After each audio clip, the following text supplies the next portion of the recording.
Susie Hart from Susie's Studio in San Rafael. Today we're going to talk a little bit about spins. One of the most important things about our spins is first getting our sense of posture. So this is kind of my maybe everyday hang around or work on my computer posture. Maybe I'm walking around a little bit better like this. Basically before I dance I'm going to do a zipping up kind of action of my abs like this. So I'm collecting in, I'm not really squeezing in, but it's just like a little zip up, all the way up through my center and all the way up through my head. You can also feel like there's a string here pulling me up as high as possible, even pulling me up to my toes. Now if you feel like there's a string holding you from the ceiling, then try to lower your toes while keeping your head pulled up to the ceiling. So now I feel like I've really elongated my spine as tall as I can possibly be. So this is a good start. Now you want to check that you're really loose around that spine. So it's like you've got this string. If you kind of allow a string to relax, it's kind of like this. And it's hard for things to move around. If you hung things on the string, it'd be hard for them to move around. Once you stretch up, now I have this long vertical spine and everything can be relaxed around the spine. So that's number one, is our posture. Number two, we're going to create a little wind up for ourselves to spin. Now when you're dancing with a partner, the partner might create that wind up for you. But when I'm dancing by myself, if I want to generate a turn, I want to put some wind up somewhere in my body. Now some people do that by kind of having a split weight between your legs and having an axis between your feet and then turning.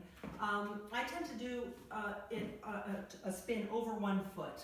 So what I'm going to do is just think about having that long spine, then putting that spine over my foot. Another way is to think about having my shoulder right over my foot. So now I'm here and I'm on my spine. Now to generate a turn, I like to do it sort of with my upper rib cage. So if you see you've got your hips here and your rib cage here, they can be isolated. I can rotate my upper body separate from my hips. Now to generate a turn, I can give myself a little momentum with this upper body. Now as I rotate my upper body, when it gets about square, or even here, then I line up with my foot, and now I'm going to start rotating around the axis. It's over this foot. So it looks like this. I'm winding up here, and I'm rotating. Boom. Rotate to the left, then wind up, and then I can go over this foot. And you might notice that I keep the other foot down just a little bit so that I have a little extra balance. Third element about turning that we want to make sure to keep us, that will help us keep on balance, is spotting.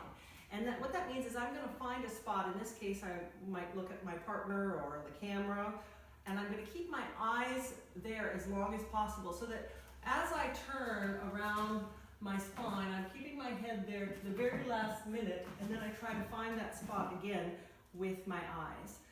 That's a good exercise for this. Actually, it's a little bit easier if you do something in a line. You do kind of a chaîné turn, which ballet dancers do. I'll find a spot on that wall, and actually just to make it easy, I will have my legs just slightly apart, and I'm going to just do a pivot, half a pivot each turn, like I'm going down. Say there's a line here that I'm going down, so that I don't have to worry about the turning parts working on that at the same time. And I'm going to spot here. So I'm going to think I'm taking a step, and I'm going to keep my head there as long as possible. And then I'm going to switch and grab that spot and keep going. So then it looks like this if we do it a little bit faster. You want to kind of practice working up to going faster. So you're going to go bump, bump, bump, bump, bump, bump, bump, bump.